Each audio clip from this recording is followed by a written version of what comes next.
India में power transformers 33/11 के भी मॉड के लगाए हुए होते हैं, यानी कि 33,000 वोल्ट प्राइमरी और 11,000 वोल्ट सेकेंडरी। तो 33,000 वोल्ट और 11,000 वोल्ट ये लाइन वोल्टेज हैं। ये डेल्टा साइड का लाइन वोल्टेज 33 के भी और ये स्टार साइड का लाइन वोल्टेज 11 के भी। अब यदि कहा जाए कि इसका टर्न रेशियो क्या होना है, तो क्या 33/11 इक्वल टू 3?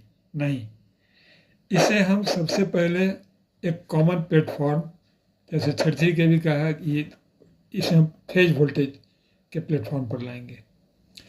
हम जानते हैं कि डेल्टा मोड में phase voltage equal to line voltage, यानी कि इन दोनों के बीच में वोल्टेज, इन दोनों के बीच में वोल्टेज या इन दोनों के बीच में वोल्टेज होगा और 33 के भी होगा। तो phase voltage equal to line voltage और phase current equal to line current by √3।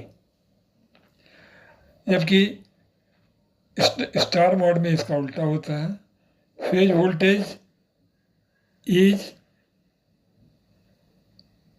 √3 times line voltage, यानी कि लाइन वोल्टेज यदि 11 के भी है तो फेज वोल्टेज 11 के भी बाय √3 होगा। अब यदि इसका हम रेशियो निकालना चाहें तो रेशियो निकालने के लिए हम क्या करेंगे, दोनों ये इस फेज वोल्टेज को, इस लाइन वोल्टेज को पहले फेज वोल्टेज में कन्वर्ट करेंगे।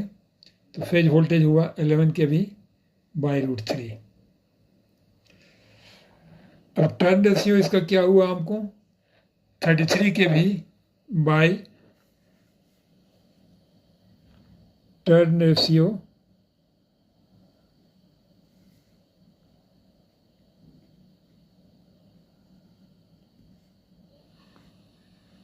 is equal to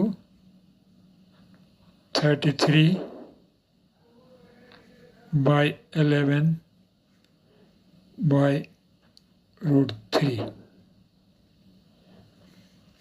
इसको यदि हम सिंप्लीफाई करेंगे तो ये होगा 5.19।